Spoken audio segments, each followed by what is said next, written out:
Hello mga mare!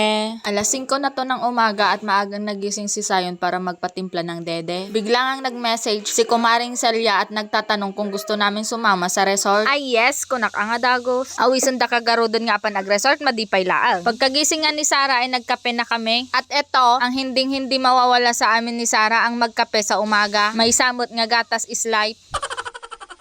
Alas 8 na to ng umaga at nag-ayos lang ako ng konting gamit namin nila Sarah at Sayon. Nailagay ko na rin sa loob ng bag yung salbabinda ni Sarah. Maya-maya ay nilabas ko para bombahan. Naisip ko kasi na baka walang bomba na mahiram dun sa resort na amin pupuntahan. Pagkatapos kong bombahan ay nilaro na nila dalawa. Alas 9 nga ang usapan namin na umalis. Saktong 9:30 na nga kaya umalis na rin kami. Puro kasabaan iti makita dito'y dalan. Medyo rough road ang daan at nakatulog na rin tong dalawa kong anak. Pagkarating namin ay may tinda silang salbabida kaya binilhan ko na si Sayon. Para nga makapasok ay nagbigay na ako ng pang-entrance namin ni parang Kevin. Sobrang excited nga ni Sarah na maligo at hindi makapagpigil. Kaya pagkababa ko ng gamit namin ay dumiretso na kami sa pambata na pool. At nung magsawa na nga akong maligo ay pinapunta ko naman si parang Kevin para siya naman ang pumalit na magbantay para sa mga bata. Bigla nga akong nagutom kaya kumain na ako. Napansin ko nga itong kutsara nila na gold. Kaya biniro ko sila na iuwi ko to yung isang kutsara nila para isan lang. Nagsasalitan nga lang kami ni paring Kevin dito na magbantay para naman makapag-jamming pa kami sa mga iba naming kasama. Sobra-sobrang ang nag-enjoy itong dalawa kong anak at halos ayaw pang umahon sa may pool. Kami na lang talaga ni paring Kevin ang magsasawa na nakababad sa tubig. Hapon na to at hinihintay na lang namin yung iba naming kasama na umahon para naman makauwi na. Madi nga makatalnan ni Sayon, pumanag na, tiltila pa'y pag-us-usukan na. Hindi na namin nahintay yung iba naming kasama kaya nauna na kaming umuwi. Pagka-uwi namin ay may isang karton ng itlog na nakalagay sa lamesa para daw sa amin bigay ni tatay. Binuksan ko na itong pakwan para ipakain dito sa dalawang bata. At hanggang dito na lang ang video na ito. Thank you for watching.